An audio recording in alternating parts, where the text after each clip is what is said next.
Okay, अभी ठीक है। यस, तो हमने आपको जो पेपर सॉल्व हम कर रहे थे उसका एक क्वेश्चन लास्ट टाइम करवाया था। इसे दोबारा से मैं दोबारा से करवा रहा हूँ, आप इस पर ध्यान दीजिएगा। ये सॉल्व पेपर चल रहा है, पेपर SI यूके SI का 12 जनवरी का जो पेपर है उसको हम सॉल्व कर रहे हैं, ठीक है। तो इसमें जैसे कि आपको मैंने एक क्वेश्चन बताया था लास्ट टाइम, उसको हम दोबारा से करेंगे एक बार, ठीक है। क्वेश्चन नंबर 235 उसमें था। मैं क्वेश्चन लिख देता हूँ एक बार, आप समझ जाएंगे।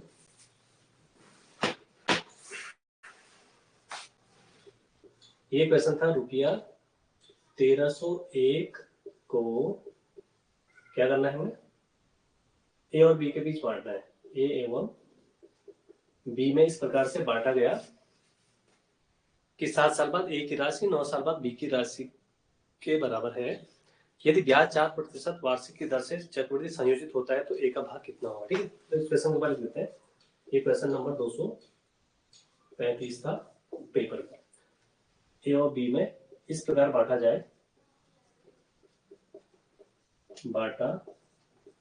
जाता है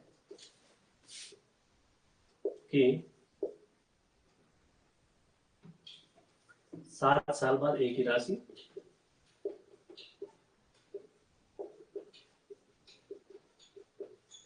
9 साल बाद बी की राशि के बराबर हो जाता है, ठीक है।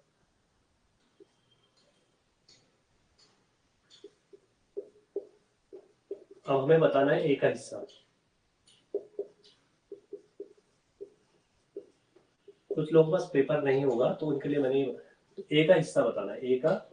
भाग ए का भाग कितना होगा, 4 ऑप्शन दिए गए। ये क्वेश्चन हो गया, आपको ए का भाग बताना था। ये क्वेश्चन हमने लास्ट क्लास में सॉल्व किया था वैसे, लेकिन उस दिन क्या हुआ था कि मैंने आपको थोड़ा शॉर्टकट कि आप लोग शॉर्टकट्स के चक्कर में रहते हो ना, तो उसमें क्या हुआ था कि शॉर्ट के चक्कर में थोड़ा सा वो टफ हो गया था। तो इसको हम प्रॉपर वैसे ही करेंगे जैसे हम लोग ट्रेडिशनल मेथड से करते हो, जल्दी हो जाएगा। तो हमने क्या कहा था, कैसे इसको सॉल्व करना था। 1301 को हमने 2 भाग में बांटा था, एक ए और दूसरा बी। बी छोड़ कितना हो जाएगा, जो ए को मिलेगा उसको ए मान लेते हैं। तो बी को मिलेगा आपको 1301 में से ए को माइनस कर दीजिए। 1301 माइनस ए, बी का मतलब ये हुआ ना। अगर 1300 में से मैं ₹1 ए को दे दूं तो बाकी किसको जाएगा, बी को जाएगा। उसका मतलब क्या हुआ, 1301 माइनस ए करेंगे, ₹1 करेंगे तो 1300 आएगा। ये मतलब हुआ ना। तो हमने क्या कर दिया, हमने इसको ऐसे लिख दिया। और अब हम इसको चक्रवृद्धि ब्याज की दर से, चक्रवृद्धि ब्याज की दर कितनी दी हुई है, 4% वार्षिक दी हुई है। ये हमने प्रश्न में लिखा नहीं, लिख देते हैं। चक्रवृद्धि ब्याज की दर कितनी है, यहाँ पे लिख देते, जबकि चक्रवृद्धि ब्याज की दर कितनी है, 4% वार्षिक है, ठीक है ना।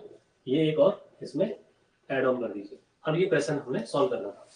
तो क्वेश्चन में मैंने क्वेश्चन लिख लिया है, जिन लोगों को क्वेश्चन पेपर उपलब्ध नहीं है, ठीक है, या जो लोग इसको सीधे वीडियो में इसको देखेंगे उनके लिए मैं क्वेश्चन में लिख दिया, मैं इसे मिटा रहा हूँ, ठीक है। हम यहाँ पे जगह बनाएंगे 4% वार्षिक ब्याज की दर पे, हमने इसको 2 हिस्सों में बांट के देखना है। तो हमने क्या किया था, दोनों को बराबर करना, ठीक है ना। तो क्या हो जाएगा, फॉर्मूला CI का फॉर्मूला क्या होता है, CI निकलता है A माइनस पी, लेकिन A क्या होता है वहां पे, A होता है P1 plus R/100 to the power n। इस फॉर्मूले का इस्तेमाल करेंगे और दोनों का जो दोनों का कंपाउंड वैल्यू है अमाउंट की, वो इक्वेट कर देंगे, ठीक है। तो चलो, ये परसों क्या था, वापस इसको देख लो। पहला हिस्सा था A, तो A का जो था A into 1 plus rate 4% by 100, इसका 7 साल में हो जाएगा जितना B, और B को कितना था, B को हमने दिया था 1301 माइनस ए, ये दिया था, ये इसका है। और ये हो रहा था आपका कितने साल में, 1 प्लस 4/100 टू द पावर 9। ये हमने ऑलरेडी परसों ये क्वेश्चन सॉल्व किया था। मैं इसको दोबारा से लास्ट क्लास में जो बताया था उसको मैं दोबारा से हम सिर्फ सॉल्यूशन इसका देख रहे हैं मैथमेटिकली, हम इसको कैसे जल्दी सॉल्व करेंगे ये मैं आपको बता रहा हूँ। ऑलरेडी हमने किया था। क्वेश्चन में ये बोला गया है कि जो ए को हिस्सा मिला था उसको 7 साल में जितना अमाउंट हो जाएगा कंपाउंड इंटरेस्ट के रेट से, बी का वही हिस्सा 9 साल में उसके बराबर होने वाला है। तो ए का 7 साल में कंपाउंड इंटरेस्ट के फॉर्मूले से वैल्यू निकाल दी है, और बी की भी सेकंड वाला हिस्सा जो था उसकी भी 9 साल में निकाल, दोनों को हमने बराबर कर दिया है। अब इसको बराबर करते हैं, सॉल्व करें, कैंसिल आउट करके करेंगे। ये चीज जो इसके अंदर है वही चीज यहाँ भी है। ये 7 पावर है, ये 9 पावर है, तो दोनों जगह 7 पावर से डिवाइड करेंगे, यहाँ बचेगा केवल a, और दूसरी तरफ बचेगा 1301 minus a into 7 power cancel होने के बाद कितनी बचेगी, 2 पावर बच जाएंगी यहाँ पे, ठीक है ना। और इसको अब हम कैंसिल आउट करके छोटा कर देंगे, 4 25 25 बन जाए 25 प्लस 1, ये आपको भिन्नों का जोड़ना घटाना वाला टॉपिक में आपको सीखना है। ये बन जाएगा 26/25, है ना, भिन्नों को कैसे जोड़ते हैं कैसे घटाते हैं। और अब आपको यहाँ पे क्या मिलेगा, सॉल्व करके ए की वैल्यू मिलेगी, इसको सॉल्व करना है। तो ये हमने वहां उस दिन यहाँ तक हमने किया था, इसको आगे सॉल्व भी किया था, लेकिन हमने क्या किया था वहां पे, इसको हमने डिवाइड करके 1.0 समथिंग में इसको वैल्यू लिखती थी, ठीक है। उस तरह से हल करने में हमें थोड़ा सा क्या हो रहा था, डिफिकल्टी फेस यहाँ पे फेस करनी पड़ रही थी। आज हम इसको बताएंगे कि इसको नॉर्मल, जैसे हम नॉर्मल करते हैं ना, मल्टीप्लाई करते हैं नंबर्स को, वैसे ही करेंगे तो इजिली सॉल्व हो जाएगा, ठीक है। तो कैसे करेंगे इसको देखकर, मैं इसको सिंप्लीफाई नहीं कर रहा हूँ, सीधे सीधे लिख रहा हूँ, a equal to 1301 minus a into 26 का स्क्वायर 26 का स्क्वायर। अब देखो 26 का स्क्वायर, अगर आपको 25 का स्क्वायर आता है, 26 का स्क्वायर आता है तो ये इजी पड़ेगा। अगर आपको इसका स्क्वायर नहीं आता है तो थोड़ा सा आपको मेहनत करनी पड़ सकती है एग्जाम में, अदरवाइज ये बहुत इजी है। तो 25 का स्क्वायर कितना होता है, पहले 25 का स्क्वायर लिख देता हूँ मैं नीचे, ठीक है ना। 25 का स्क्वायर ही होता है। मैं आपको स्क्वायर करना जब बताऊंगा तो वहां पे कुछ ऐसे ट्रिक्स बताऊंगा, आप इजी आसान तरीके से दूसरे का, एक नंबर का आपको स्क्वायर पता है तो उसके आसपास दूसरे नंबर का स्क्वायर आसानी से निकाल पाओ। यहाँ पे देखते हैं क्या तरीका है, ये भी बता देता हूँ। अगर 25 का स्क्वायर आपको आता है कि 625 है, ठीक है, तो 26 का स्क्वायर निकालना बहुत आसान होता है। कैसे, इसमें हमेशा 25 का स्क्वायर मालूम है ना, 26 का स्क्वायर चाहिए बिना सॉल्व किए। ये 25 और 26 कितना होता है, 51, इतना ऐड कर दो बस, इसमें आ जाएगा 6 7 6, ये 26 का स्क्वायर होता है। ये एक शॉर्ट ट्रिक है, कोई भी स्क्वायर निकालना है। इससे 5 का स्क्वायर आपको पता है कितना होता है 25, तो 6 का स्क्वायर कैसे निकलेगा, 5 और 6 11 जोड़ दो इसमें बस 36, आ गया बस, आसान ट्रिक। कोई भी आपको नंबर का स्क्वायर पता है तो उसके अगले नंबर का या पिछले नंबर का स्क्वायर निकालने का आसान तरीका, ठीक है। तो ये आपको मैं चैप्टर पढ़ाने वाला हूँ। इन क्वेश्चंस को एक दो तीन क्वेश्चन हमारे बचे हैं जो हम यहाँ पे पेपर का सॉल्यूशन करवा रहे हैं। उसके बाद जब हम टॉपिक पे आएंगे तो मैं आपको उस टॉपिक के दौरान जो इजी तरीके हो सकते हैं वो भी आपको बताऊंगा। तो वर्ग करना, वर्गमूल करना, घन करना, घनमूल करना हमारा नेक्स्ट टॉपिक आने वाला है। जस्ट 676 ये हो गया, ठीक है। ये मैंने इसको इस लाइन को सॉल्व कर दिया, ऊपर यहाँ लिख दिया, ठीक है। अब वापस क्या करूंगा, ये मल्टीप्लाई में इसको ले आऊंगा इधर मल्टीप्लाई में, इसको यहीं रहने देंगे। तो 625a ये जल्दी सॉल्व हो जाएगा। 1 पॉइंट लिखते हैं, जो हम उस दिन कर रहे थे उसके बजाय ये ज्यादा आसान है। 1301 माइनस a इंटू 676, ठीक है, ये इस फॉर्म में आ गया। अब इसको आगे सॉल्व करना है, हमें a निकालना है फाइनली, ठीक है। तो ये भी a है और ये भी a हो जाएगा। 1301 इंटू 676 मल्टीप्लाई कर दिया माइनस 676a, ठीक है, इसको ओपन कर दिया, ये ऐसे रहेगा 625a। ये माइनस वाला जो है इसको इधर ले आओ, प्लस कर दीजिए, 625 प्लस 676, यहाँ भी ए वहां भी है तो ए कॉमन ले लिया ना, एक ही जैसी चीज है ना, और ये यहाँ मल्टीप्लाई में ऐसे रहने दीजिए, इसको सॉल्व नहीं करना अभी, ठीक है, आसान हो जाएगा। अभी ए ऐसे रहने दो, दो को ऐड करोगे, देखो क्या आएगा, 6 5 11, 7 2 9 1 10, 6 6 12 1 13, ये आ गया 1301। अब हमारा आसान हो जाएगा, ठीक है, यहाँ भी ये है वहां भी वो है, मल्टीप्लाई में कैंसिल, तो ए की वैल्यू आएगी सीधे सीधे 676। लेकिन अगर हम 26/25 को सॉल्व करके लिखते 1.0 समथिंग, फिर मल्टीप्लाई करते, फिर उसमें 2 पॉइंट समथिंग आ रहा था, मैंने लास्ट में आपके लिए छोड़ दिया था, वो टफ पड़ रहा था पॉइंट्स में, ये डायरेक्ट आ रहा था इसलिए ठीक है। तो ए को मिला था 676 रुपया, 1301 में से, तो बी का हिस्सा भी पता लग जाएगा। हमें एक ही वैल्यू चाहिए थी, तो ये ऑप्शन हमारा उसमें दिया हुआ होगा। आप क्वेश्चन देखोगे तो ये ऑप्शन नंबर सी था आपका, ठीक है। तो ये क्वेश्चन वैसे सॉल्व हो गया, ज्यादा टफ नहीं है, थोड़ी सी गुणा भाग है, नॉर्मल है, बस आपको स्क्वायर करना आना चाहिए था, ठीक है। तो ये हो गया आपका लास्ट क्वेश्चन जो हमने उस दिन किया था आपको। इसके बाद 2-3 क्वेश्चन और मैं आपको करवा रहा हूँ, जो टॉपिक हम ऑलरेडी पढ़ चुके हैं, उस टॉपिक से रिलेवेंट जो क्वेश्चंस हमारे एसआई उत्तराखंड के 2025 में जो एग्जाम हुआ था 12 जनवरी को, उसके पेपर में आए हैं, हम उनको सॉल्व कर रहे हैं, ठीक है ना। तो अभी नेक्स्ट क्वेश्चन देखते हैं और उसको सॉल्व करते हैं। 235 क्वेश्चन हमारा था, उसके बाद का क्वेश्चन देखते हैं। कोई पहले क्वेश्चन छोटा हो रहा है इसमें? हाँ, एक क्वेश्चन में और देख रहा था उस आपका, चलो मिश्रण वाला क्वेश्चन है शायद, उसको हम बाद में करेंगे। हम आगे वाले क्वेश्चन देखते हैं। 236 पे आ जाइए आप लोग। 236 क्वेश्चन है, पेपर में देख लीजिए, क्वेश्चन लिखा होगा अगर आपके पास पेपर है, नहीं है तो मैं इसको यहाँ पे नोट करवा रहा हूँ, फिर इसको सॉल्व करते हैं।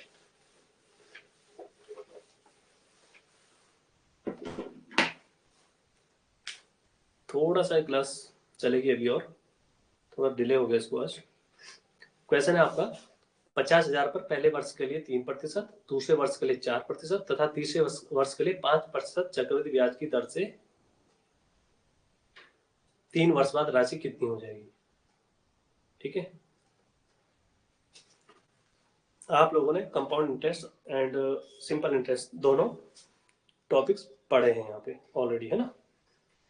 तो उसमें आपने ये सीखा है कि आपको ब्याज की दर और टाइम पीरियड दोनों दिया हुआ है अगर, तो आप फॉर्मूले में वैल्यू रख के सीधे सीधे कंपाउंड इंटरेस्ट निकाल सकते हैं, या फिर कंपाउंड अमाउंट निकालते हैं, उसमें से फिर प्रिंसिपल अमाउंट को माइनस करके और कंपाउंड इंटरेस्ट आपको पता लग जाता है। तो यहाँ पे पूछा है अमाउंट, यानी कि आपको इंटरेस्ट नहीं अमाउंट निकालनी है, राशि, है ना।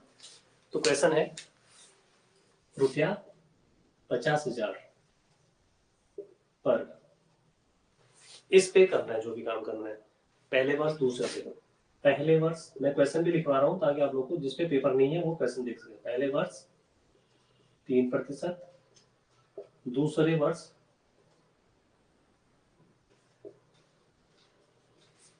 4%, तीसरे वर्ष 5% वार्षिक चक्रवृद्धि ब्याज की दर से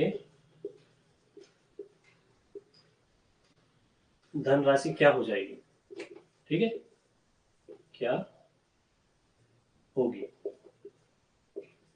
3 साल के बाद आपको वैल्यू निकालनी कितनी हो जाएगी, ठीक है। तो इसमें सिंपल सा है, कुछ आपको ज्यादा इसमें मेहनत नहीं करनी। क्या करोगे, ए मतलब फाइनल अमाउंट जो होती है वो हमेशा P1 + R/100 to the power n। अब अगर एक ही बारी में आपको दिया हुआ है कि 3 साल या 4 साल या 5 साल के लिए आपको वैल्यू निकालनी है, तो आप सीधे सीधे इस फॉर्मूले का इस्तेमाल करते हैं। अब मान लीजिए आपको क्या दिया हुआ है कि कुछ प्रतिशत ब्याज की दर से R1, R2, R3, अगर आपको अलग अलग दिए हुए, R1 दिया हुआ है, R2 दिया हुआ है, R3 दिया हुआ है, 3 अलग अलग रेट दिए हुए आपको, ठीक है ना।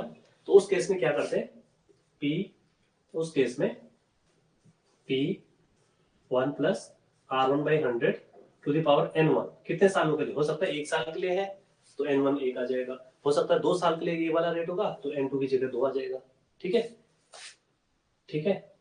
और ये फर्स्ट हो गया, फिर मल्टीप्लाई में दूसरा ही आ जाएगा, R2 वाला जो था ना, ये मल्टीप्लाई में, ऐसे हम आगे इसको क्या करते हैं, कंटिन्यू करते हैं। तो ये आ जाएगा यहाँ पे 1 + R2/100 और इसकी पावर n2, कितने टाइम के लिए, हो सकता है 1-1 साल हो सकता है कि समय सीमा अलग अलग दी हो। और फिर R3 है तो तीसरा ब्रैकेट आ जाएगा 1 + R3/100 और यहाँ पे n3, ठीक है। समझ की बात को, P एक बार आएगा, जहां ये n था अलग अलग रेट दिए हुए, तो ये वाला फॉर्मूला अप्लाई हो जाता है। क्योंकि आपके पास 1-1 साल की बात की हुई है कि पहले साल, फिर दूसरा साल, फिर तीसरा साल, तो जब पहला साल है तो ये भी 1 होगा, दूसरा साल है तो ये भी 1 होगा, और तीसरा साल है तो ये भी 1 होगा, और 1 में पावर लिखते नहीं है, 1 का मतलब नॉर्मल यही चीज है। तो ये फॉर्मूला ऐसा बन जाता है इस टाइप के क्वेश्चन के लिए। बस अब इसमें वैल्यू रखो और आंसर निकालो, इजी, ठीक है। तो मैं इसकी वैल्यू रख के आंसर निकालता हूँ, ठीक है ना। तो ये हम करेंगे इसको सॉल्व। 50,000 पी मतलब 50,000 रुपया, 1 तो 1 रहेगा। आर पहले वर्ष के लिए कितना है 3%, दूसरे वर्ष के लिए कितना है 4%, और तीसरे वर्ष के लिए कितना है 5%। बस हो गया। तो ये अमाउंट आ जाएगी सॉल्व करने के बाद। नीचे फॉर्मूला लिखा हुआ, मैं इसको यहाँ से रेज कर रहा हूँ, मिटा रहा हूँ, ठीक है। तो आप सॉल्व कर लीजिए। ये हो जाएगा आपका 100 1 100 प्लस 3 103/100। जब कैंसिल नहीं हो रहा तो डायरेक्ट पूरा वही लिख दो। 50,000 यहाँ ऐसे ही रहेगा।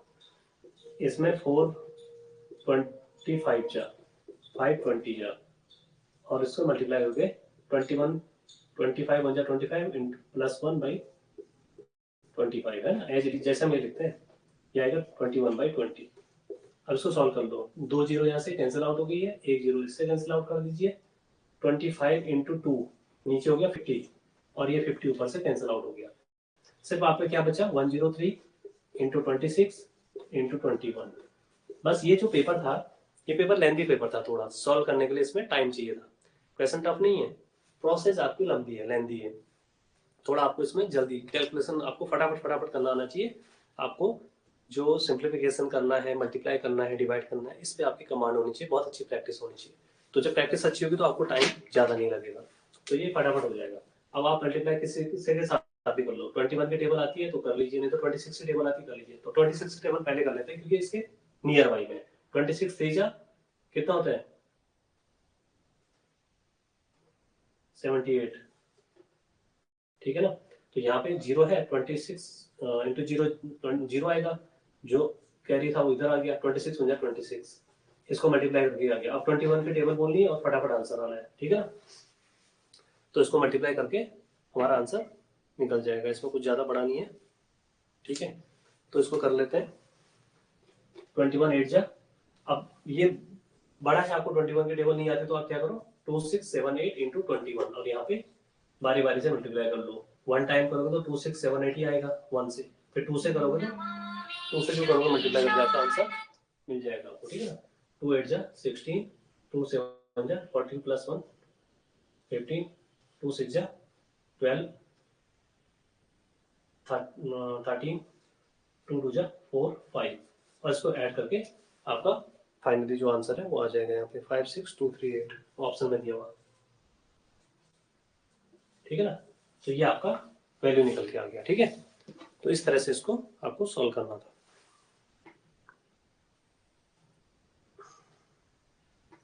अभी आपकी दूसरी क्लास होने वाली है, आप उस क्लास को ज्वाइन कीजिएगा, फिर मैं आपको नेक्स्ट क्लास के बारे में बताता हूँ यहाँ पर, ठीक है ना।